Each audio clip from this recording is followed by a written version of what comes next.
Ya. Sudah? Sudah terlihat Dok. ya, Silakan. Bapak Ibu. Ya. Ya, sudah dok. Jadi memang overthinking mungkin sekarang sudah banyak ya orang-orang apalagi di Indonesia itu mengalami overthinking. Ya, makanya yang mengikuti webinar saat ini juga banyak ya, katanya sampai 96 orang ya, karena memang mungkin banyak teman-teman yang merasa atau membutuhkan gitu ya materi terkait overthinking ini. Ya, oke. Saya ada sebuah gambar di mana gambar ini menggambarkan imajinasi overthinking. Ya, mungkin boleh 2 atau 3 partisipan untuk apa ya menyampaikan menurut Anda ini gambar ini seperti apa gitu. Coba boleh ada 1 atau 2 gitu. Silakan Bapak Ibu so people boleh raise hand atau langsung open mic. Di sini nggak ada yang benar dan salah sih, Bu. Jadi kita diskusi saja gitu. Boleh ada 1 orang dulu mungkin, Bapak atau Ibu boleh Oke, menyampaikan Pak pemikirannya. Akromi. Boleh, Silakan Pak silakan, Akromi Pak. open mic. Ya Bu, gambar buaya Bu kayaknya. Gambar buaya terus apa Pak yang bisa Bapak deskripsikan selain gambar buaya itu Pak? Itu kayak monster Dok.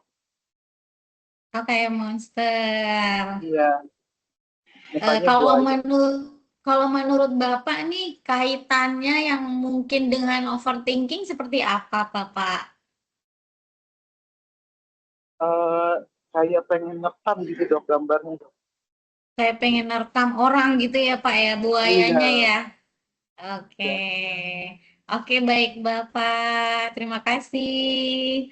Mungkin ada 1 lagi yang bisa share pendapatnya tentang gambar ini. Ya, silakan Bu. Pak Nanang. Pak Nanang, silakan Pak Nanang.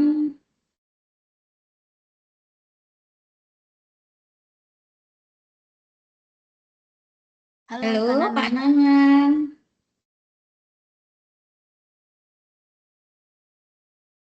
Ada yang chat. Suaranya Pak Nanang. Ya, ada yang chat juga dok di kolom komentar dari Ibu Endah. Kok hasil bayangannya serem ya? Padahal cuma dari jari tangan dok katanya dok. Iya, benar sekali Bu Endang. Boleh buka mikrofonnya mungkin, Bu Endang. Atau Pak Nanang? Suaranya belum Boleh Pak terdengar Pak. Nana, Pak Nana.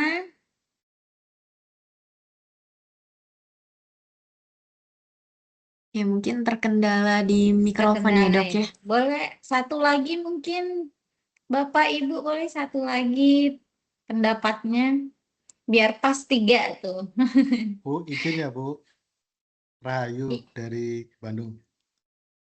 Budi Bu. Iya, boleh silakan Pak Budi. Jadi kalau melihat ini kan sebetulnya hanya gambaran tangan ya Bu. Cuma dari pikiran kita di bawah sadar kita itu kayak sesuatu hal yang menakutkan gitu. Jadi dari bayangan itu terlihat seperti buaya atau setan yang sedang mau menyengkram kita gitu sih Bu. Itu Bu, masih. Oke, baik terima kasih Pak Budi untuk pendapatnya. Oke, Pak baik Nanang, Pak. dok, Pak Nanang menuliskan di kolom chat. Iya, boleh Sebenarnya kalau dibacakan. kita normal saja itu gambar imut seekor anjing. Namun karena kita overthinking malah menjadi monster. Terima kasih Pak Oke, Nanang. terima kasih Pak Nanang. Ya, jadi memang semua pendapat dari Bapak sama Ibu itu sebenarnya benar. Ya, jadi memang ini adalah gambaran dari orang yang overthinking. Ya, seperti yang kita lihat ya. Jadi sebenarnya gitu ya, itu hanyalah bayangan dari tangan kita. Ya, tangan yang membentuk seperti anjing. Ya, hanya sebuah tangan kita. tapi bayangannya bisa seperti monster, bisa seperti dinosaurus, bisa seperti buaya. Nah, bayangan yang seperti itu hanyalah imajinasi kita. Ya, orang overthinking itu biasanya cenderung melebihkan suatu masalah yang sedang dihadapi. Gitu. Mungkin masalahnya itu sebenarnya hanya sekecil tangan kita gitu. Tapi dalam bayangannya dia, dalam otaknya dia, itu udah seperti sesuatu yang menyeramkan, seperti suatu monster gitu. Padahal konsepnya adalah dia hanya seperti tangan kita. Jadi intinya overthinking itu kurang lebih adalah seperti gambar pada yang tertampil di presentasi ini. Ya, jadi teman-teman kalau misalnya pas lagi overthinking gitu ya, overthinkingnya lagi tak kambuh gitu ya, coba ingat aja gambar ini. Karena sebenarnya masalah yang kita hadapi itu nggak sebesar bayangan kita, gitu ya. Oke, jadi memang menurut penelitian terbaru dari HLCC itu mengungkapkan 50% atau 1 dari 2 orang Indonesia itu mengalami overthinking. Jadi cukup banyak ya orang di Indonesia yang mengalami overthinking. Ya, jadi teman-teman yang mungkin merasakan bahwa dirinya overthinking, ternyata kamu nggak sendirian. Karena sebenarnya mungkin teman-teman terdekat kalian juga ada yang mengalami overthinking ini. Bukan sesuatu yang memalukan. Ya, karena juga rata-rata orang Indonesia mengalami berbagai pemikiran negatif, ya, dan kekhawatiran yang berlebihan terhadap masa depannya. Ya, seringnya orang Indonesia itu khawatir tentang masa depannya. Sering berpikir, apa masa depanku suram atau masa depanku istilahnya nggak bagus, nggak sukses. Nah, mayoritas orang-orang memikirkannya seperti itu, orang overthinking. Ya, kemudian studi ini itu melibatkan 1.061 responden dari 29 provinsi dan dengan mayoritas itu ada di Jawa, ya Jabodetabek, Jawa Barat, Jawa Tengah, dan Jawa Timur. Yang rentang usianya pada rentang usia yang produktif ya 20 sampai 49 tahun dan ternyata mayoritas atau 77,6% ini adalah perempuan. Ya, jadi mayoritas orang yang mengalami overthinking ini adalah perempuan. Makanya mungkin nggak heran ya, misalnya di jalan ada ibu-ibu gitu ya yang naik motor, ratingnya ke kanan, tapi dia beloknya ke kiri ya.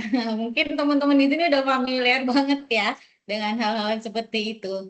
Nah, itu mungkin ibu itu pikirannya ada di alam yang lain. Mungkin ibu itu sedang memikirkan istilahnya anaknya atau makanan untuk anaknya atau hal-hal yang lain gitu. Jadi memang istilahnya overthinking ini banyak dialami oleh orang-orang, terutama orang-orang di Indonesia.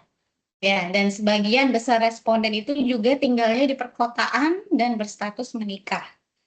Ya, jadi mayoritas yang overthinking itu di perkotaan dan status menikah. Mungkin kalau di drama-drama gitu ya, drama Korea atau drama Cina, mungkin menikah itu suatu yang happy ending, ya kan? Jadi mungkin di konsep mindset kita itu, oh iya menikah berarti udah nih happy ending nih. Padahal nggak gitu juga ya. Jadi pernikahan itu sebenarnya malah awal dari semua tantangan yang lebih besar ya. Jadi mungkin mindset kita yang istilahnya harus diperbaiki juga ya. Gitu. Nah, ini merupakan definisi dari overthinking. Jadi apa sih ya itu overthinking? Nah, overthinking sendiri itu adalah pola pikir yang berlebihan ya dan berulang yang membuat seseorang ini terjebak dalam pemikiran tanpa ujung. Iya, jadi bisa dilihat dari gambar tersebut gitu ya. Jadi di otaknya dia itu garisnya itu bulat gitu ya. Jadi nggak ada awal, nggak ada akhir. Ya nggak ada awal dan nggak ada akhirnya. Jadi malah muter-muter di situ aja, nggak ada solusinya gitu ya. Itu yang dinamakan dengan pemikiran yang overthinking. Ya, kemudian kebiasaan ini itu seringkali diiringi oleh kekhawatiran yang mendalam tentang masa depan atau keputusan yang telah diambil. Ya, jadi ada orang yang overthinking tentang masa depannya. Ya, mungkin, aduh masa depanku gimana ya? Aduh aku sukses nggak ya? Aduh nanti presentasi gimana ya? Aduh nanti ujian aku bisa nggak ya? Aku bisa dapat 100 nggak ya? Nah, tentang masa-masa yang depan. Nah, kemudian ada juga ternyata yang overthinkingnya itu terkait dengan masa yang lampau, keputusan yang udah diambil. Ya, seperti ini nih.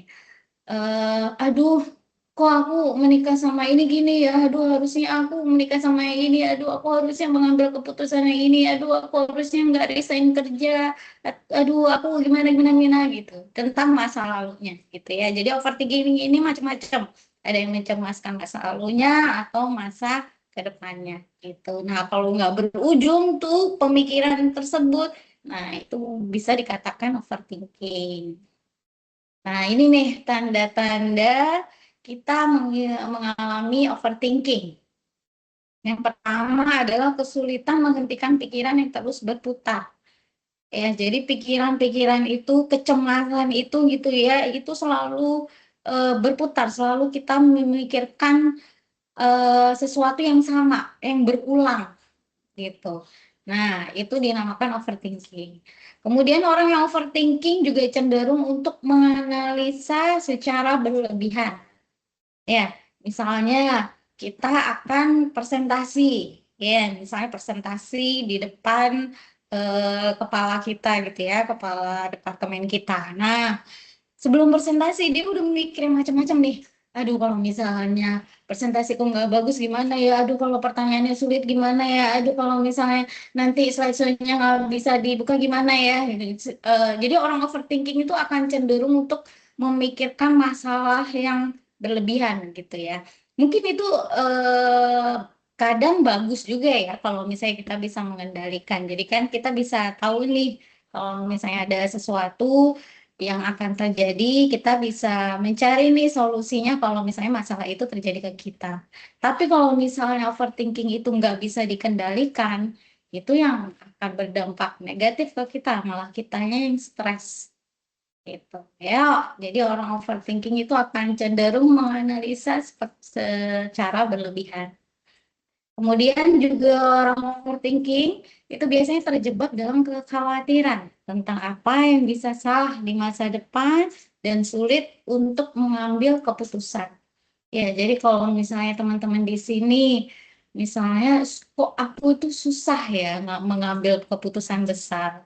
Itu mungkin banyak sekali pertimbangan gitu ya sebelum memutuskan suatu masalah gitu ya. Nah, mungkin bisa jadi Anda ini overthinking gitu ya. Terlalu khawatir dengan resiko keputusan yang akan Bapak Ibu ambil. Ya. Kemudian juga sering membayangkan skenario terburuk. Ya, seperti tadi ya, misalnya pada saat presentasi itu berpikir yang berlebihan gitu ya. Kalau misalnya A, kalau misalnya B, kalau misalnya C gitu ya. Nah, itu bisa jadi overthinking. Ya, kemudian juga sering merasa cemas dan takut membuat masalah. Ya, dan merasa gelisah serta ragu dalam setiap keputusan yang akan diambil. Ya, jadi memang orang overthinking ini sebenarnya ini jadi seperti di gambar itu tadi. Ya, sebenarnya masalahnya itu hanyalah tangan. Ya, tangan yang eh, seperti bentuk anjing. Cuman yang di pikirannya itu seperti monster. Ya, padahal sebenarnya masalahnya itu kecil. Cuman kitanya aja nih yang terlalu khawatir dengan masalah tersebut. Gitu. Nah, ini adalah faktor-faktor penyebab dari overthinking. Ya, yang pertama adalah takut mengambil keputusan yang salah. Ya, orang-orang yang suka takut gitu ya mengambil keputusan yang salah, biasanya dia cenderung untuk menganalisis lebih banyak. Ya, dan kemudian juga penyebab yang lain adalah adanya gangguan kecemasan. Ya, jadi orang-orang yang dia itu gampang cemas, biasanya dia cenderung overthinking. Ya, mungkin teman-teman bisa lihat teman-teman di sekitarnya gitu ya. Mungkin kalau ada teman yang dia itu sering cemas nih, kalau misalnya mau ada meeting atau apa, dia sering cemas, gedibak-gedibu gitu ya istilahnya. Nah, bisa jadi dia juga ada overthinking gitu. Kemudian juga penyebabnya itu pengalaman traumatis atau kekhawatiran masa lalu. Nah, ini yang paling sering terjadi. Biasanya overthinking itu berawal dari masa lalu. Mungkin pada saat kecil terlalu dididik overprotective. Ya, jadi mungkin orang tuanya dulu, ih jangan ini, nggak boleh ini, nggak boleh ini, nggak boleh ini, nggak boleh ini, nggak boleh ini. Nah, itu akan terbawa nih ke anak ini sehingga mengakibatkan pada saat dia tumbuh dewasa dia mengalami overthinking. Atau malah didikan yang istilahnya terlalu ini longgar gitu ya, itu juga bisa menyebabkan overthinking. Ya, misalnya dia terlalu dituntut sempurna gitu ya sama orang tuanya. Nah, dia akan cenderung untuk overthinking karena dia takut untuk gagal istilahnya ya. Dia takut untuk membuat masalah gitu kan. Dia takut untuk memulai sesuatu yang baru gitu ya. Nah, oleh sebab itu yang membuat dia menjadi overthinking. Dia mencemaskan langkah selanjutnya gitu. Kemudian juga yang keempat, ini adalah yang saat ini gitu ya yang kita alami ya. Jadi faktor penyebab yang paling sering overthinking sekarang adalah pengaruh teknologi. Ya, mungkin kita udah nggak asing ya dengan media sosial yang mungkin artis-artis yang lagi flexing ya kan. Mungkin dia lagi flexing rumahnya yang besar, kemudian dia punya istilahnya punya semua yang bagus-bagus gitu ya. Terus kita sendiri jadi overthinking nih ya, aku kok nggak bisa seperti dia ya gitu. Nah, itu yang pengaruh teknologi yang seperti itu tuh yang bisa bikin orang-orang itu mengalami overthinking ya. Nah, jadi overthinking itu sebenarnya kalau misalnya dia tidak bisa dikendalikan, dia bisa berdampak negatif ke diri kita. Ya, oke. Jadi overthinking ini dia bisa memicu berbagai masalah kesehatan mental, baik itu depresi, ya karena orang terlalu mencemaskan berbagai hal gitu ya sehingga orang ini itu lama-lama depresi. Dia akan semakin menarik diri dari lingkungan sosialnya, kemudian semakin malas untuk beraktivitas karena mungkin ketakutan untuk membuat suatu masalah gitu ya, ketakutan nggak percaya sama orang lain gitu ya. Nah, itu bisa menyebabkan depresi atau juga bisa menyebabkan jatuh ke dalam kecemasan. Ya, kecemasan yang berlebihan. Ya, sampai nggak bisa tidur. Ya, kalau orang nggak bisa tidur, pasti dia akan aktivitasnya akan terganggu. Ya, itu adalah salah satu dampak dari overthinking. Ya, kalau misalnya kita nggak kendalikan. Nah, selain itu juga kesulitan tidur. Itu tadi ya, karena mungkin otak kita ini nggak bisa istirahat gitu ya. Otak kita itu terus memikirkan hal-hal yang berputar-putar gitu ya. Nah, itu bisa membuat kita kesulitan tidur. Ya, jadi kalau misalnya ada orang yang sulit tidur, padahal udah istilahnya udah menjaga kebersihan pada saat sebelum tidur, tapi kok sulit tidur. Nah, kita harus cari tahu nih, jangan-jangan orang ini ternyata overthinking, makanya dia nggak bisa tidur. Gitu. Ya, kemudian juga dampaknya bisa ke nafsu makan. Ya, orang-orang yang overthinking, dia biasanya ada masalah pada nafsu makannya, seperti kehilangan selera, gitu ya. Udahlah karena terlalu stres gitu ya, terlalu otaknya ini terlalu mikir banyak hal, jadi nggak bisa makan, nggak nafsu untuk makan. Atau ada orang yang malah makannya berlebihan. Ya, karena dia merasa, udah stres banget, nah dia malah makan lebih banyak gitu ya, itu juga bisa terjadi. Nah, kalau misalnya makan yang berlebihan, nah, nanti malah dia bisa memicu masalah kesehatan yang lain, misalnya obesitas, atau malah sumbatan di pembuluh darahnya, ya karena overthinking. Oke. Kemudian juga kurangnya istirahat itu juga bisa mempengaruhi produktivitas harian dan membuat individu tersebut mudah marah. Ya, lebih sensitif ya. Karena seperti yang kita tahu lah ya, kalau misalnya kita lagi kurang tidur, pasti kita lebih sensitif, lebih gampang marah, ya kan? Nah, mungkin kalau ada nih ya, mungkin teman-teman dari kita ini ada yang sering marah gitu ya, coba tanyain. Mungkin dia kurang tidur, mungkin dia kurang tidurnya karena terlalu overthinking. Gitu. Ya, jadi dampaknya banyak sekali ya untuk overthinking. Kemudian juga bisa jadi ya dia menarik diri dari lingkungan sosial karena terlalu fokus pada pikirannya sendiri. Ya, jadi otaknya itu kayaknya udah penuh dengan pikiran-pikirannya dia, dengan imajinasi-imajinasinya dia ini. Jadi dia istilahnya menarik diri, mungkin takut gitu ya, takut terluka, takut disakitin oleh orang lain gitu ya, takut dunia luar itu berbahaya buat dia, akhirnya dia menarik diri. Nah, itu bisa terjadi pada orang yang overthinking. Dan juga bisa meningkatkan resiko kecemasan serta depresi itu tadi. Ya, masuk ke gangguan mental. Ya, jadi overthinking ini itu wajib kita kenali dulu nih. Ya, kita harus tahu dulu nih, oh kita lagi overthinking. Oh, kita itu sebenarnya lagi butuh nih bantuan orang lain. Gitu ya. Nah, itu harus kita kenali.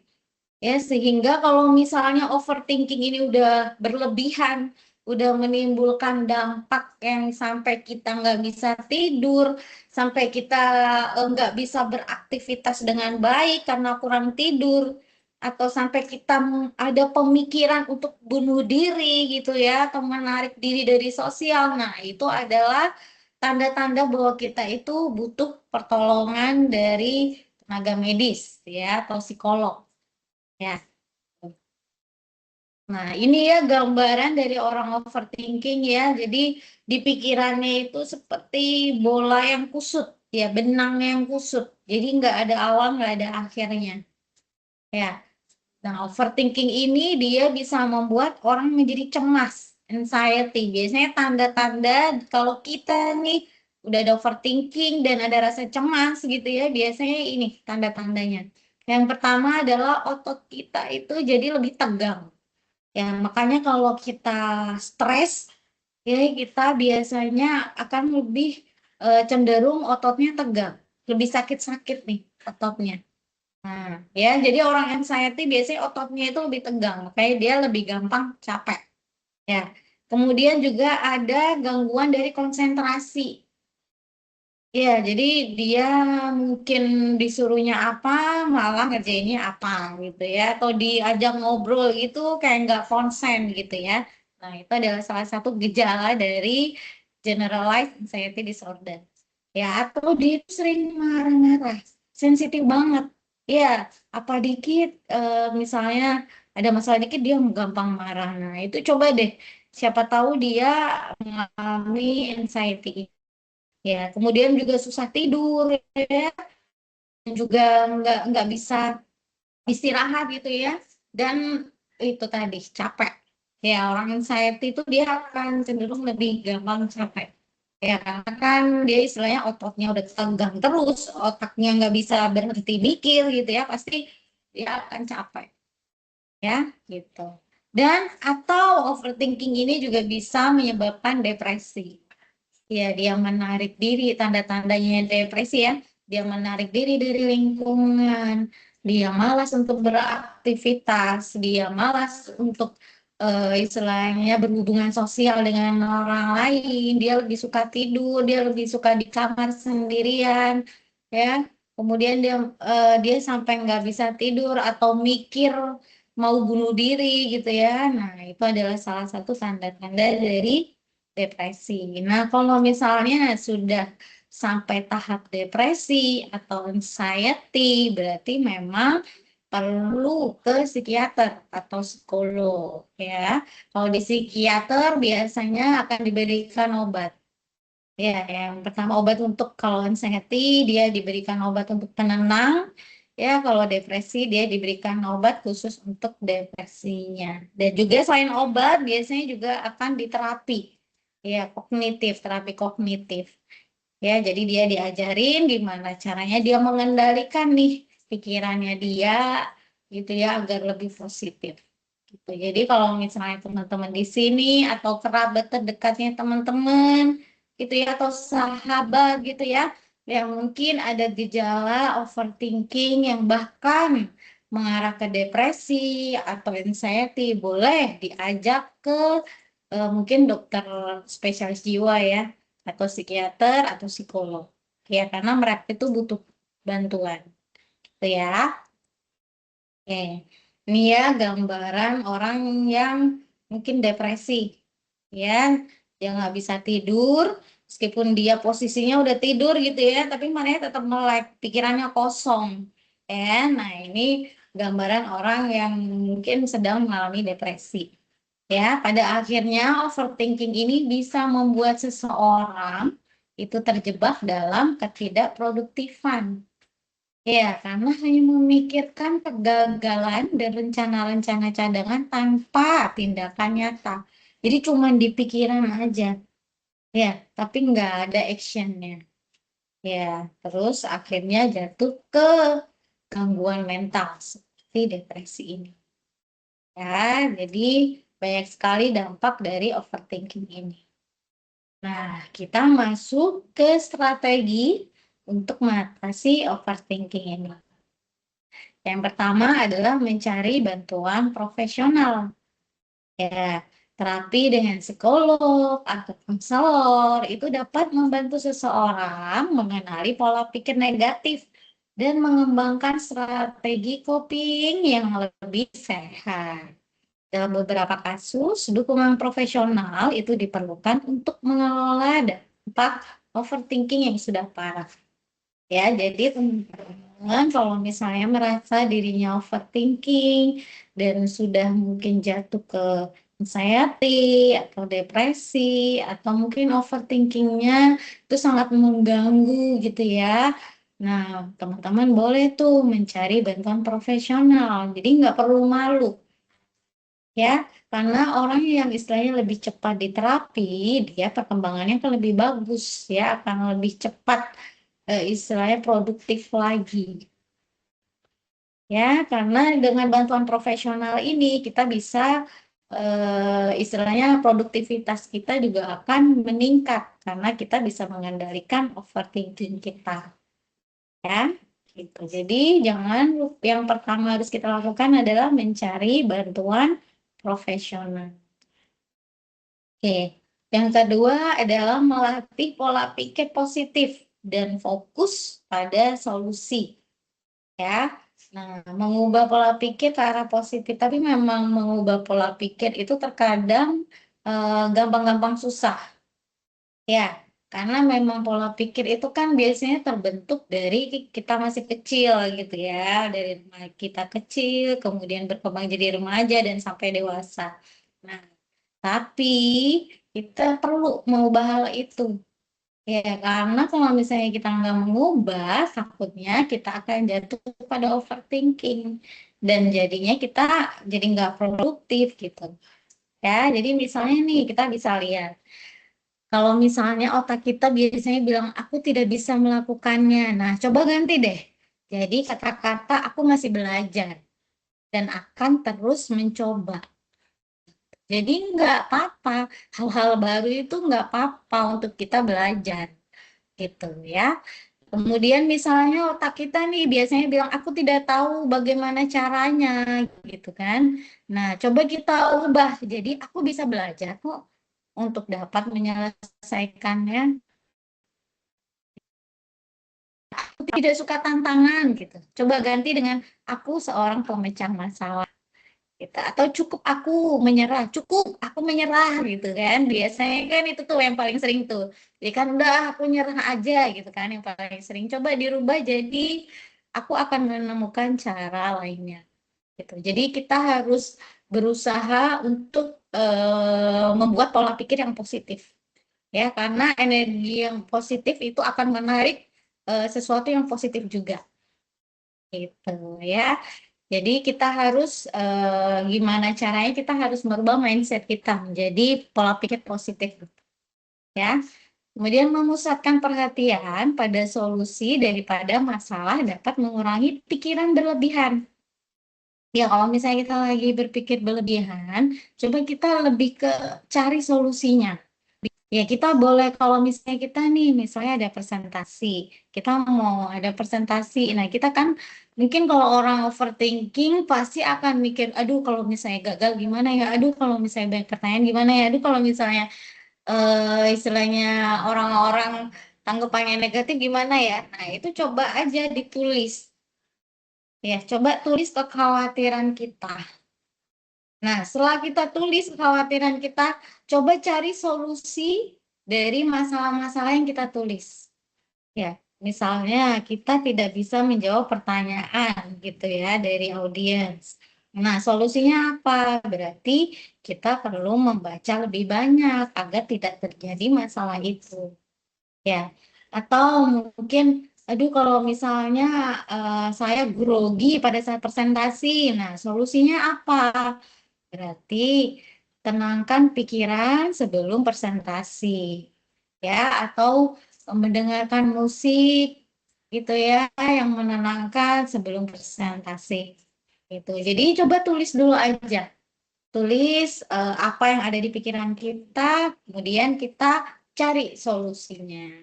Gitu. Karena kalau kita mikir masalahnya aja, itu yang nggak bakal selesai. Itu kan yang paling penting itu adalah solusi dari masalah kita. Tuh ya. Kemudian juga sebenarnya ada banyak ya buku-buku yang sudah mengajarkan tentang bagaimana cara berpikir positif atau buku-buku tentang overthinking. Ya, atau mungkin ada juga yang tentang stoikisme gitu ya. Nah, itu boleh tuh kalau misalnya teman-teman merasa dirinya overthinking, boleh tuh baca buku-buku yang berhubungan dengan overthinking. Ya, siapa tahu ada buku yang memang cocok nih metodenya dengan Anda-Anda ini. Boleh diterapkan gitu. Karena kan tiap orang mungkin beda-beda ya metodenya. Nah, boleh cari aja buku-buku yang tentang overthinking. Atau kalau misalnya udah parah gitu ya overthinkingnya, boleh langsung ke minta pertolongan ke tenaga medis gitu ya, misalnya psikiater atau psikolog gitu ya. Oke, yang ketiga adalah kurangi paparan dari media sosial. Ya, ternyata media sosial ini itu bisa memicu overthinking. Ya, karena membuat seseorang membandingkan hidupnya dengan orang lain. Ya, jadi memang sifat dasar manusia itu suka membandingkan. Ya, itu udah bawaan dari lahir. Ya, suka membandingkan dengan kehidupan orang lain. Dan kebanyakan di media sosial itu yang ditampilkan itu adalah yang bahagia-bahagianya aja. Kadang kan kita tahu misalnya nih artis gitu ya, dia dengan barang-barangnya yang mewah gitu kan ditampilkan di media sosialnya. Padahal kita nggak tahu sebenarnya masalah yang terjadi pada artis itu juga banyak gitu kan. Tapi yang tertampil di layar media sosialnya yang bagus-bagus aja. Terus kita bandingin dengan diri kita yang mungkin lagi ada masalah gitu ya, masalah keluarga atau masalah pekerjaan gitu ya. Nah, itu yang membuat kita overthinking. Gitu ya. Jadi stop bandingkan diri kita dengan orang lain ya. Kemudian juga kita perlu mengurangi waktu di media sosial atau mungkin bisa dengan cara logout gitu ya, secara berkala dapat membantu menciptakan jarak dari tekanan sosial dan menjaga kesehatan mental. Ya, jadi kalau misalnya kita tipe orang gitu ya, kan tiap orang akan berbeda-beda ya. Kalau misalnya kita orang yang mungkin gampang terpengaruh dengan media sosial, gitu ya, gampang membandingkan gitu ya kehidupan kita dengan kehidupan di media sosial. Berarti kita udah harus mengurangi paparan media sosial gitu. Bisa dengan mungkin membuka media sosialnya dengan waktu-waktu tertentu gitu ya, atau 2 hari sekali, atau mungkin seminggu sekali, Atau mungkin membuka media sosialnya cuman yang di-follow aja. Nah, akun yang di-follow itu yang untuk motivasi-motivasi aja, bukan yang buat flexing-flexing gitu ya. Nah, itu juga boleh. Nah, ini sebenarnya pintar-pintar dari kita sendiri. Ya, kita yang paling kenal diri kita. Ya, jadi kalau bisa kurangi paparan dari media sosial ini dengan cara kita sendiri. Ya, takutnya mungkin kalau misalnya dikurangi, tiba-tiba dikurangin, kita jadi stres gitu ya kan, ada ya yang seperti itu. Nah, jadi kalau bisa kurangi paparan ini sesuai dengan cara kita sendiri. Ya, oke. Jadi teknologi itu terutama media sosial itu memiliki pengaruh yang besar terhadap meningkatnya kasus overthinking. Iya, berarti memang udah harus dibatesin nih, gitu. Nah, kemudian kehidupan yang sering terlihat sempurna di internet membuat banyak orang merasa tertinggal atau tidak cukup baik, sehingga mendorong pola pikir negatif dan cemas. Ya, itu tadi ya, kadang yang terlihat di media sosial tuh hanya yang baik-baiknya aja. Padahal juga artis tersebut sebenarnya pasti ya, udah pasti itu dia punya masalah. Cuman yang kita lihat adalah bagian yang baik-baik saja. Ya, jadi kalau bisa dikurangi paparan media sosial, apalagi konten-konten yang flexing. Ya, mungkin bisa beralih di konten-konten yang bisa memotivasi kita, gitu ya, membuat kita lebih tenang, gitu ya. Atau bahkan yang konten-konten yang bisa membuat kita lebih dekat dengan Tuhan. Nah, itu yang paling bagus. Ya, manfaatkan teknologi dengan sebaik-baiknya. Oke. Yang keempat adalah menjaga pola hidup sehat. Ya, jadi kita itu perlu menjaga pola hidup sehat ya agar otak kita juga sehat. Bentar ya. Ya, maaf ya. Jadi ketika badan kita sehat, itu ternyata otak kita juga ikut sehat nih, gitu. Nah, pola makan seimbang, kemudian olahraga yang rutin, tidur yang cukup, itu adalah fondasi penting untuk menjaga kesehatan mental. Ya, nah ternyata ketika kita berolahraga gitu ya, kita mengeluarkan hormon endorfin, hormon senang. Ya, nah ketika hormon itu ada di tubuh kita jadi lebih bahagia. Kita jadi nggak stres.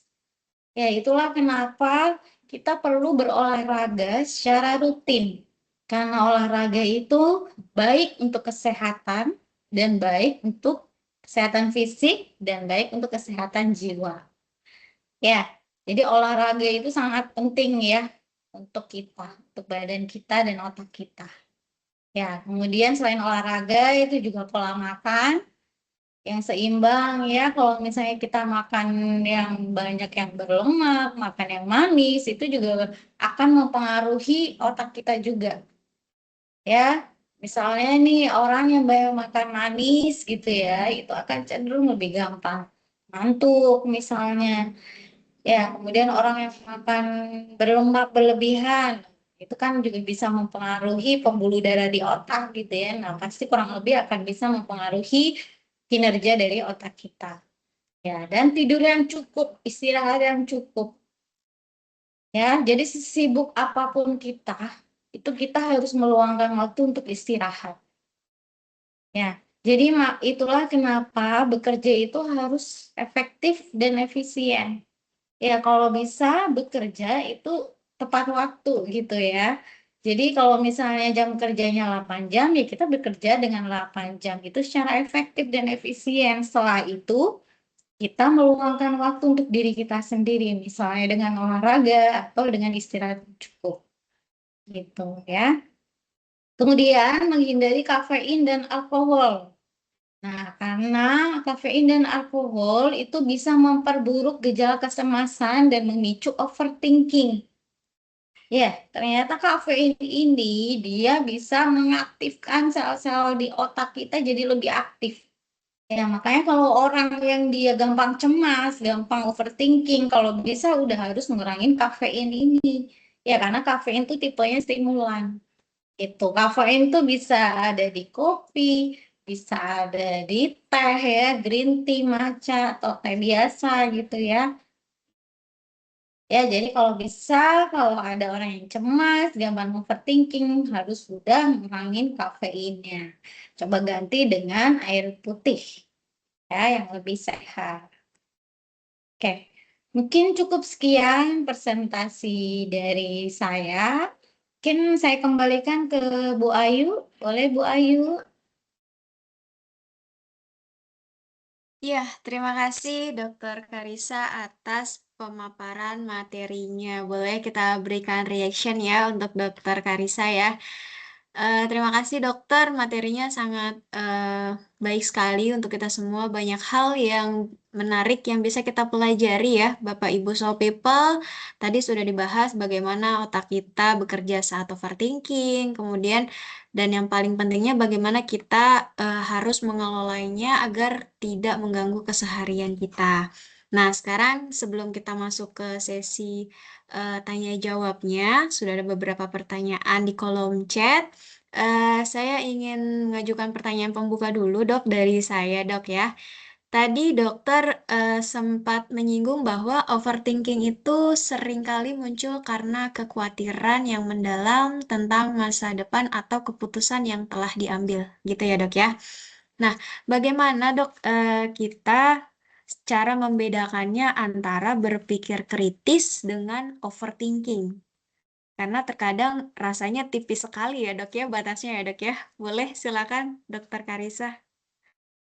Oke, baik Bu Ayu. Pertanyaan yang bagus banget ya Bu ya. Apa sih bedanya gitu ya berpikir kritis dengan orang yang overthinking ya kan? Nah, kalau itu tadi sebenarnya udah sempat saya singgung. Jadi kalau misalnya orang yang overthinking, dia itu pikirannya itu seperti benang yang kusut. Ya, jadi nggak ada awal, nggak ada ujungnya. Jadi mikirnya itu ide-ide yang nggak solutif. Ya, kalau misalnya berpikir kritis, itu kita mungkin memikirkan gitu ya resiko-resiko yang akan terjadi, gitu ya masalah yang akan terjadi. Tapi kita fokus juga ke solusinya. Ya, oh misalnya kalau misalnya apa ya? Ya itu tadi ya misalnya mau ada presentasi gitu ya. Kalau orang overthinking, dia lebih cenderung untuk memikirkan masalah-masalahnya nih yang akan terjadi. Ya, cuman masalah aja yang ada di pikirannya dia. Gitu. Kalau orang berpikir kritis, dia akan cenderung ke solusi dari masalah yang akan terjadi.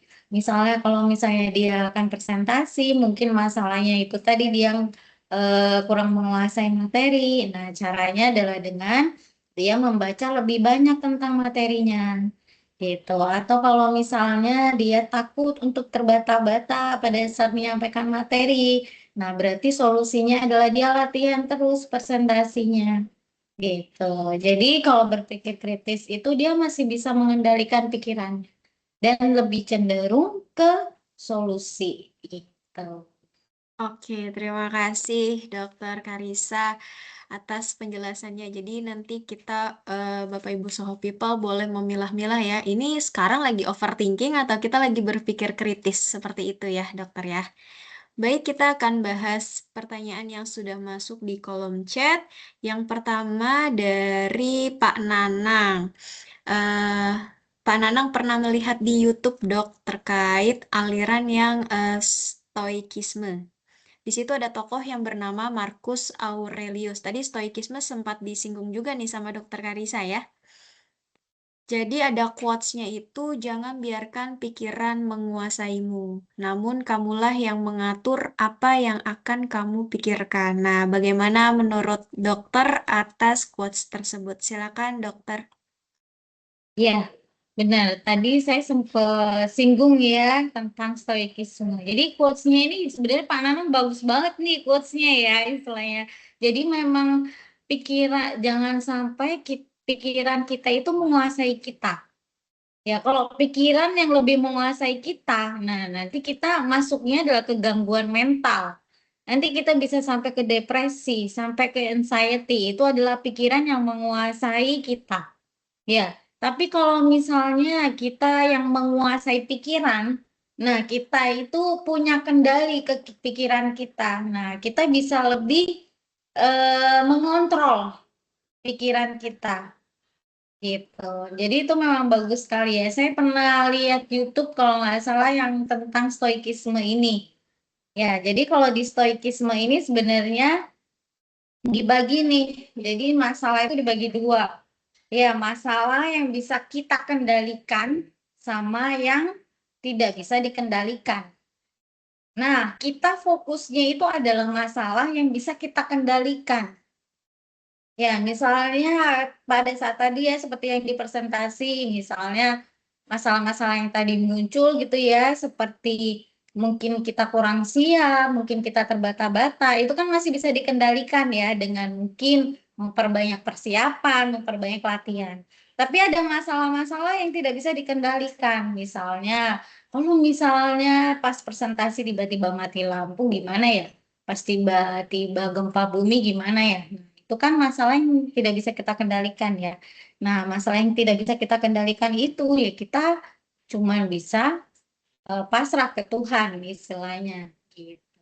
Jadi kita harus memilah-milah nih di otak kita mana masalah yang bisa kita kendalikan, mana yang tidak, dan fokus ke masalah yang bisa kita kendalikan. Kalau udah masalah takdir, nah itu udah bukan campur tangan kita ya. Sia-sia juga ya kalau misalnya kita ngeluh terkait takdir, terkait yang sudah digariskan ke kita yang tidak bisa kita kendalikan tuh sia-sia. Ya energi kita akan lebih terkuras. Jadi lebih baik adalah kita fokus pada masalah yang bisa kita kendalikan.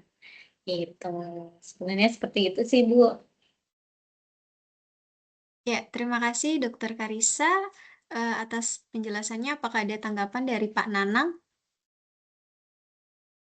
Ya, terima kasih Bu Dokter. Mungkin karena sama-sama telah melihat YouTube yang membahas itu, jadi ya setuju saja ya Bu ya. Jadi terkait apa yang bisa kita kendalikan dan apa yang tidak bisa kita kendalikan itu tadi. Mungkin seperti itu Bu Dokter, terima kasih. Sepakat ya Pak Nanang ya, berarti ya Pak. Betul Ibu. Ya, terima kasih Pak Nanang. Tadi sempat sharing juga ya bahwa ada pernah nonton YouTube, berarti hal-hal apa yang kita kendalikan, apa yang bisa kita kontrol aja ya Dok ya. Di luar dari yang tidak bisa kontrol, ya kita hanya bisa berharap dari Tuhan gitu ya. Jadi kita harus fokus dengan apa yang bisa kita kontrol sendiri. Baik, pertanyaan berikutnya ada Pak Romi yang raise hand. Boleh Pak Romi silakan open mic. Iya, selamat sore Dokter Karissa.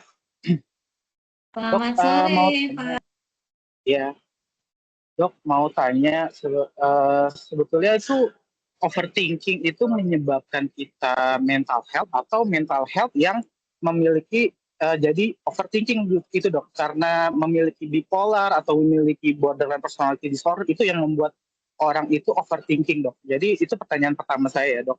Terus pertanyaan yang kedua, tadi sempat singgung bahas stoik. Yang saya tahu stoik itu kan we can control the external ya Dok, tapi we can control ourselves gitu ya Dok. Pertanyaan yang kedua saya terkait dengan pertanyaan pertama saya.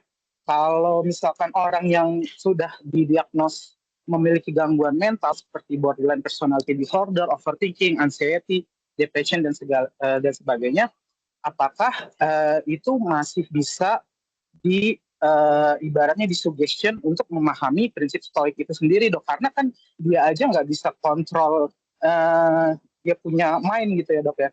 Mungkin saran dokter gimana dengan orang-orang yang sudah memiliki gangguan mental ini nanti diarahkannya ke psikiater kah atau ke psikolog Dok, karena beberapa teman saya nih mempunyai gangguan mental seperti BPD, depression, dan dia meminum obat dari psikiater yang mengandung SSRI Dok, which is itu di mana dia ketika minum itu mengalami pendarahan tuh Dok. Nah akhirnya dia berhenti tuh Dok untuk konsultasi ke psikiater gitu. Nah saran dokter nih lebih baik kita tuh ke psikiater atau ke psikolog Dok kalau sudah mengalami gejala-gejala gangguan mental seperti borderline personality disorder itu Dok gitu.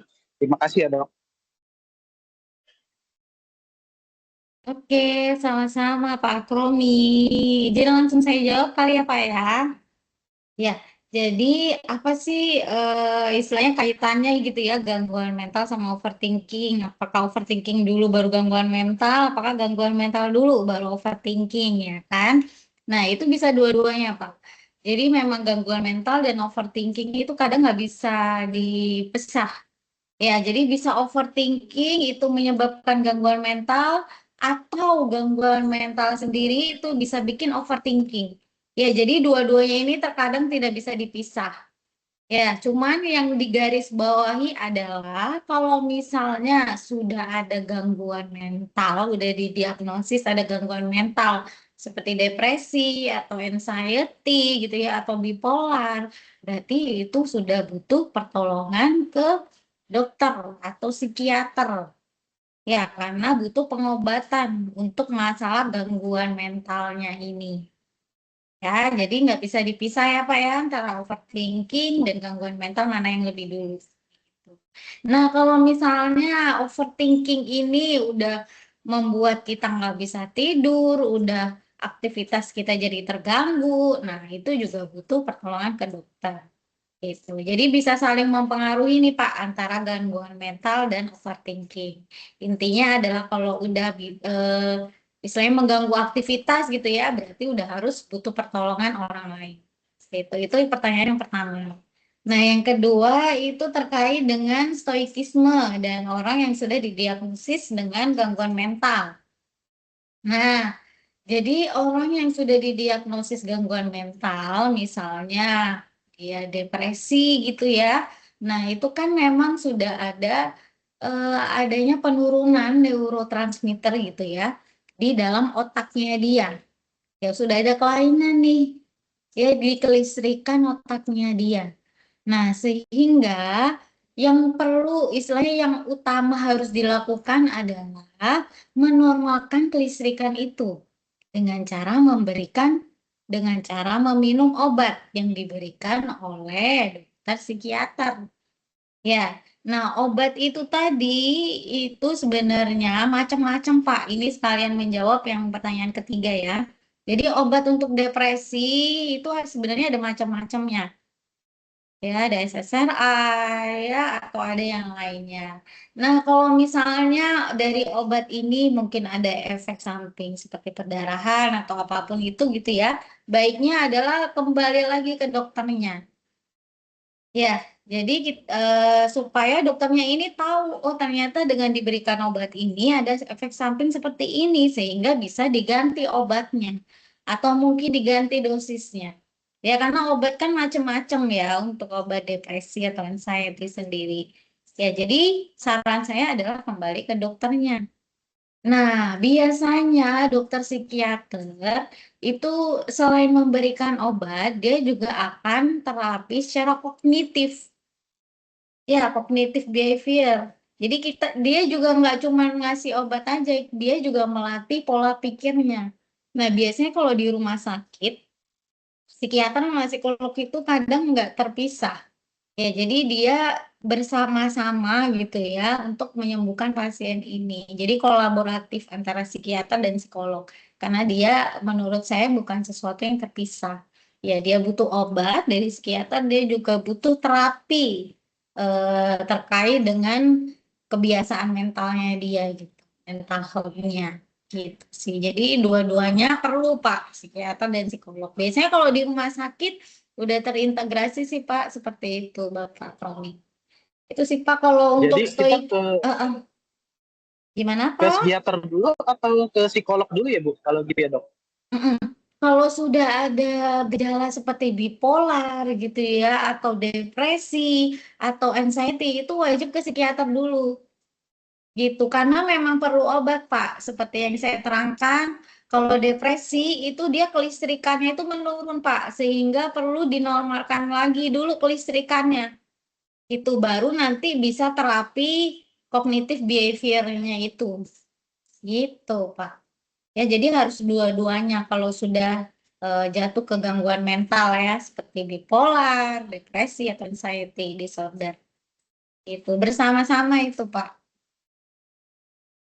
Oke dok, thank you dok. Ya, oke, sama-sama Bapak Kromi. Ya, terima kasih Pak Akromi atas pertanyaannya. Kita lanjut ke pertanyaan berikutnya ya Dok dari Ibu Nazla Adlina Palembang Accounting. Dok, apakah overthinking adalah bentuk mekanisme pertahanan diri atau defense mechanism?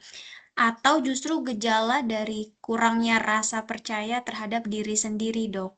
Apakah ada pengaruh peran dari inner child atau luka masa kecil dalam membentuk pola overthinking di masa dewasa, Dok? Silakan, dokter.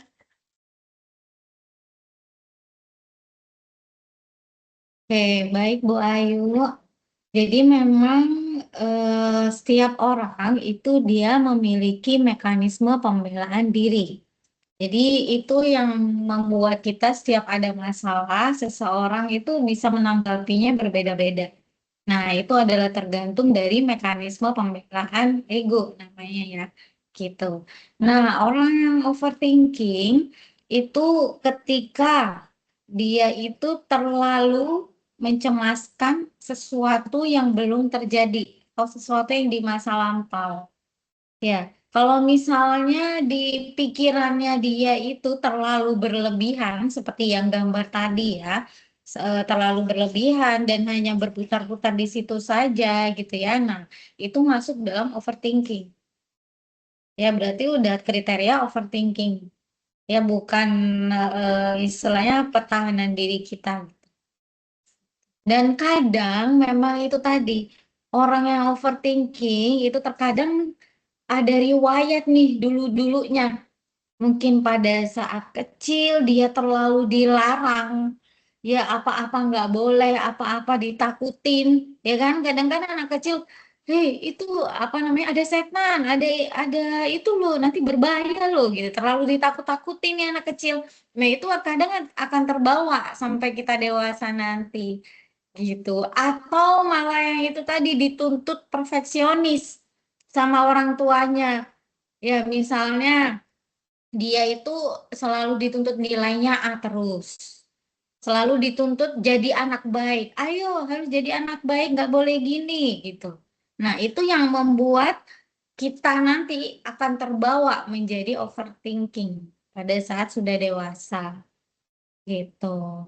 Jadi memang dari kecil gitu ya, mungkin kalau kita kan udah besar ya, nggak mungkin merubah masa lalu gitu ya, mungkin lebih ke anak-anak kita sih.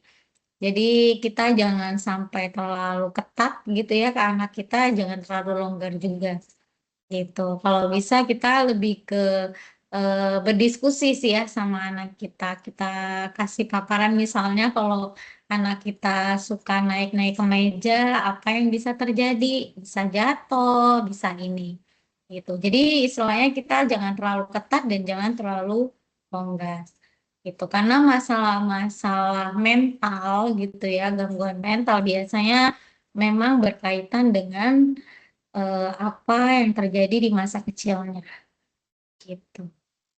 Itu Oke, sih Bu. terima kasih Ibu Nazla atas pertanyaannya. Berarti memang ada salah satu faktornya juga dari pola asuh sewaktu kecil ya, Dok ya. Benar.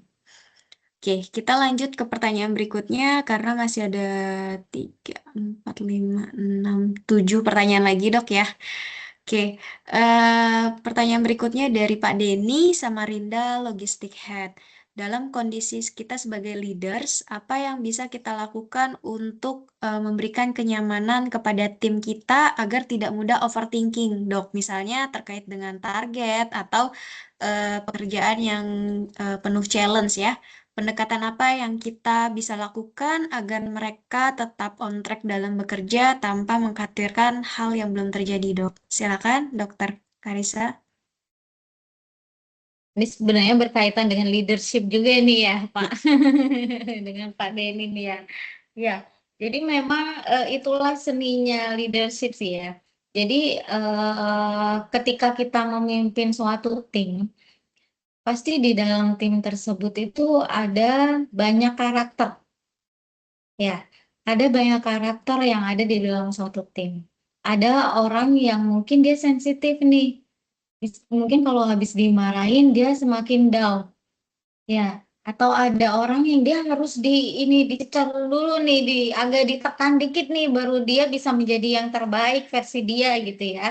Nah, itu adalah seninya menjadi suatu leader gitu. Nah, gimana sih caranya kita jangan sampai membuat anak buah kita overthinking gitu ya. Nah, yang pertama adalah kita harus kenali dulu, Pak, tim kita seperti apa. Ya, di dalam tim kita itu karakternya seperti apa.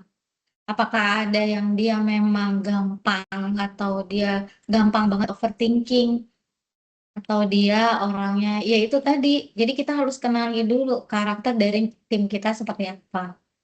Ya, kita boleh-boleh aja istilahnya memberikan target gitu ya. Karena kan kalau istilahnya seperti kapal ya, kalau kapal tidak punya tujuan ya dia cuma terombang-ambing di situ aja kan. Oleh karena itu dia kan harus punya tujuan. Jadi target itu juga nggak apa-apa. Yang penting jangan sampai menekan anak buah ini, terutama anak-anak buah yang dengan karakter misalnya cenderung overthinking. Ya, jadi kita harus mengenali nih Pak karakter dari tim kita seperti apa. Itu. Kalau target mah tetap harus ada sih Pak. Itu sih Pak. Jadi kita tergantung dari karakter dari tim kita seperti apa. Itu Pak. Baik, berarti memang tetap ya kita sebagai leaders juga harus memonitor tim dalam pencapaian targetnya, namun kita mesti kelola agar mereka tidak overthinking gitu ya dok ya. Benar Bu Ayu. Kita lanjut ke pertanyaan berikutnya ya dok, dari Ibu Ririn. Ini ada 2 pertanyaan. Yang pertama, saat overthinking, seringkali kita sulit fokus dan akhirnya menunda keputusan-keputusan penting dok ya.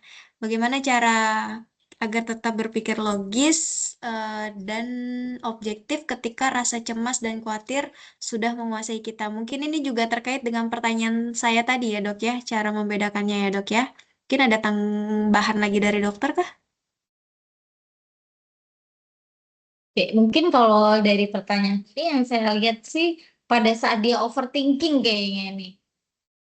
Jadi kalau dia pas lagi overthinking, apa ya, gimana caranya biar dia tetap berpikir logis seperti itu sepertinya ya, Bu Ririn ya. Mungkin langsung saya jawab boleh untuk pertanyaan nomor 1, Bu Ayu. Ya, silakan dokter. Oke. Oke, jadi kalau misalnya nih kita mungkin sedang merasakan overthinking gitu ya, apa yang harus kita lakukan pertama kali agar kita tidak jatuh terlalu dalam pikiran kita gitu kan. Nah, yang pertama kita harus lakukan adalah kenali dulu. Kenali bahwa kita itu sedang overthinking.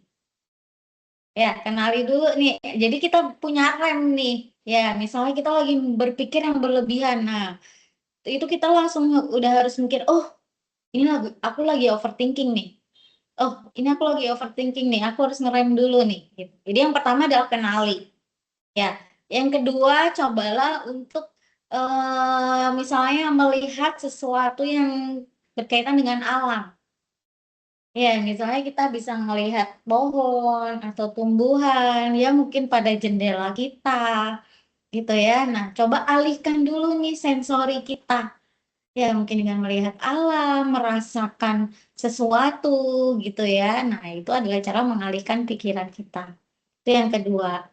Ya, yang ketiga itu cobalah menulis, Bu.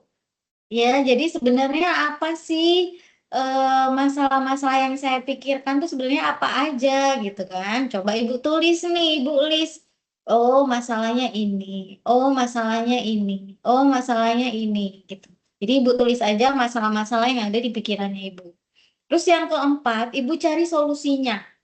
Ya kan tadi udah di list ya masalahnya. Nah, itu Ibu tinggal cari nih solusinya. Kalau misalnya istilahnya masalah saya adalah saya gampang cemas. Saya mau grogi nih, mau presentasi lagi ya. Ya, misalnya saya grogi nih ketika presentasi ya, berarti solusinya apa nih? Saya harus lebih tenang, dengerin musik dulu mungkin sebelum presentasi gitu. Ya, jadi temukan solusi dari masalah yang ada di pikiran Ibu. Nah, setelah itu ya udah lakukan action. dari solusi-solusi itu. Gitu. Ya, mungkin kalau misalnya kita istilahnya percaya ya adanya Tuhan, boleh berdoa. Gitu ya, dengan berdoa, dengan kita mendekatkan diri dengan Sang Pencipta gitu ya, kita akan lebih tenang. Pikiran kita akan lebih tenang. Karena pasti kalau orang yang berdoa pasti berpikir bahwa ada sesuatu yang lebih tinggi ya, yang mengontrol gitu. Jadi kita nggak perlu cemas berlebihan gitu. Gitu ya caranya pada saat terjadi overthinking. Ya, Tuh. terima kasih dokter. Berarti kita tetap harus bisa memilah ya dok ya.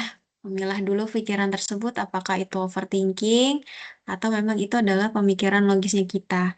Nah, pertanyaan kedua dari Ibu Ririn, terkadang kita ini kan sebagai makhluk sosial punya kepedulian ya dok ya. Tapi di sisi lain, jika kita terlalu peduli, berubah menjadi rasa khawatir atau overthinking. Nah, menurut dokter, bagaimana cara menjaga keseimbangan antara tetap bisa peduli terhadap tanpa terjebak di dalam overthinking, dok? Silakan, dokter. Oke, mungkin siapa nih Bu Ririn boleh ini dijelaskan pedulinya maksudnya peduli gimana nih Bu? Peduli ke sesama kah atau peduli ke masalah orang lain atau peduli dengan kondisi orang lain seperti apa nih Bu Ririn? Oke, halo dok. Dengerin. Iya, halo Bu Eh, Ririn. Oke, jadi mungkin konteks yang saya maksud terkait dengan peduli yang dimaksud di sini tuh sebenarnya luas sih dok. Dalam artian peduli juga bisa termasuk dalam pekerjaan. Misalnya kita pengen hasilnya yang lebih baik gitu. Kita tidak ingin mengecewakan orang lain, misalnya gitu. Jadi kita pengen usahanya optimal. Terus yang kedua tuh kita peduli terhadap masa depan kita juga. Kita mikirin jangka panjang. Kalau terus kita berusaha untuk menghindari kesalahan-kesalahan seperti itu dan juga mungkin antar sesama juga gitu sih dok. Jadi pedulinya Hmm, lebih luas. oke oke. Jadi dalam beberapa hal gitu ya. Ya Mm-mm, benar dok. mm-mm. Jadi memang oke Bu Ririn, saya sudah nangkep nih pertanyaannya ke arah mana. Ya, jadi memang itu tadi sebenarnya orang dengan overthinking itu memang mencemaskan, terlalu mencemaskan masalah yang jauh di depan atau masalah yang jauh di belakang. Ya, balik lagi sebenarnya. Ya, ada masalah-masalah seperti yang di stoikisme itu ya. Ada masalah-masalah itu yang bisa kita kendalikan dan masalah-masalah yang tidak bisa kita kendalikan. Ya, kalau masalah-masalah yang bisa kita kendalikan, itu kita boleh tuh di list aja, Bu. Ya, misalnya takut masa depannya suram. Ya, takut istilahnya menikah dengan orang yang salah. Atau takut ujiannya nilainya jelek. Coba di list dulu nih. Sebenarnya masalah yang ada di pikiran kita itu apa aja sih? Gitu. Nah, kemudian kita pilih lagi nih masalah-masalah yang ada di pikiran kita. Ya, masalah ini bisa dikendalikan dengan kita kah? Atau nggak bisa dikendaliin? Ya, kalau misalnya masalah tersebut masih bisa kita kendalikan, ya kita berusaha untuk mengendalikan itu. Ya, misalnya kita takut masa depan suram. Ya, nah sebenarnya masalah ini kenapa? Apakah karena kita nggak bisa bekerja dengan baik, atau masalahnya kita tidak bisa, tidak sesuai dengan cita-cita kita, gitu ya. Nah, kita harus cari lagi nih akar permasalahannya itu apa. Kalau misalnya masih bisa dikendalikan, berarti ya kita bisa kendalikan itu. Kita harus usahakan itu gitu ya. Gimana caranya biar sukses? Ya kita harus, istilahnya kalau dalam hal pekerjaan gitu ya, kita harus bekerja sesuai dengan target dari perusahaan. Semampu kita. Ya, itulah itu ya semampu kita. Jangan sampai kita kerja keras tapi ujung-ujungnya sakit. Ya kan? Nah, jadi kita bekerja harus sesuai dengan kemampuan kita. Nah, hal-hal yang di luar kendali kita, misalnya ibu ini akan sukses atau enggak nanti akhirnya, nah itu udah di luar kendali kita ya, itu ada takdir, istilahnya itu ada bagian dari takdir yang dikendalikan oleh Tuhan. Yang ibu lakukan itu yang bisa ibu kendalikan, misalnya berusaha maksimal dengan pekerjaannya ibu, atau ibu mengikuti training-training yang mendukung cita-cita ibu gitu. Ya, jadi lebih fokus ke masalah yang bisa kita kendalikan. Gitu sih, Bu Ririn. Dan ini ya, jangan fokus ke orang lain. Ya, ekspektasi orang lain. Karena kita nggak bisa mengatur pikiran dari orang lain. Ya, kalau misalnya nih, istilahnya kita berusaha untuk baik ke orang lain. Ya, kita udah berusaha maksimal ya untuk baik ke orang lain. Tapi kan kita nggak bisa maksa orang lain untuk baik ke kita. Ya kan, kita nggak bisa maksa orang lain mungkin sebel sama kita. Ya, yang bisa kita lakukan ya berusaha untuk berbuat baik. Gitu. Jadi fokus yang bisa kita kendalikan aja, Bu Ririn. Itu, Bu Ririn. Iya, Oke, terima Bu kasih Dokter Ririn. Karisa. Karena waktunya tinggal sedikit, saya bahas pertanyaan terakhir ya dok ya. Nanti pertanyaan yang belum bisa terjawab di sesi online, jangan khawatir, nanti Dokter Karisa akan menjawabnya secara by email ya dok ya. Saya bacakan pertanyaan dari Ibu Marina. Izin bertanya, ini berarti overthinking apakah sama dengan anxiety disorder? Dan bagaimana menghadapi orang dengan gejala ini, dok? Jika yang bersangkutan sulit untuk diajak berobat atau konsultasi, ataupun menerima masukan positif, agar efeknya tidak negatif terhadap orang-orang di sekitarnya. Silakan, Dokter Karisa. Oke, baik Bu. Izin mungkin saya share lagi kali ya yang tadi slide Silakan, dok. terkait itu anxiety ya. Nih.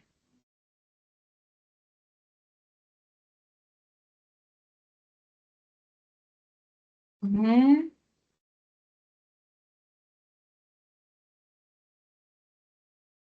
Oke, terima kasih. Oke, ini tadi Bu. Jadi kalau overthinking, dia lebih ke pemikiran yang berulang-ulang. Ya, berulang-ulang dengan pikiran yang sama. Di dalam otak itu cuma ada pikiran yang berulang-ulang aja. Tapi kalau misalnya dia sudah jatuh pada anxiety, biasanya dia ada gejala-gejala yang lain. Misalnya dia akan lebih tegang, dia akan lebih capek, dia akan lebih gampang untuk marah, ya dia akan sulit untuk tidur. Ya, biasanya kalau udah ada gejala-gejala lain yang mengarah ke anxiety, merasa ke dia cemas gitu ya, nah itu perlu ke dokter. Ya, psikiater atau psikolog. Ya, kalau misalnya memang benar-benar parah banget gitu ya, nah itu boleh langsung ke psikiater aja. Ya, karena intinya kalau misalnya dia udah parah, udah ada gejala yang lain gitu ya, dia butuh pertolongan orang lain. Ya, lebih baik secepat mungkin. Ya, karena kalau misalnya lambat untuk ditangani, nanti prognosisnya juga akan lebih buruk. Gitu. Jadi itu ya bedanya, kalau overthinking itu lebih ke pikiran yang berulang-ulang terus. Ya, kalau anxiety dia ada gejala lainnya nih selain pikiran yang berulang-ulang terus. Nah, seperti tadi yang sempat disebutkan ya tadi Bapak Kromi ya kalau nggak salah. Jadi overthinking dan anxiety itu kadang tumpang tindih ya. Kadang orang dimulai dari overthinking dulu, terus baru anxiety. Atau dia anxiety nih, di dalam anxiety-nya dia itu ada overthinking gitu. Jadi dia suatu bagian yang tidak terpisah gitu. Tapi kalau udah ada gejalanya, misalnya gitu ini tadi ini yang di sekitar sini udah ada gejala seperti ini, berarti dia masuk ke anxiety dan perlu pertolongan orang yang lebih ahli seperti psikiater atau psikolog. Seperti itu. Ya, terima kasih atas jawabannya, Dokter Karisa. Semoga menjawab pertanyaan dari Ibu Marina ya. Apakah ada tanggapan Ibu Marina?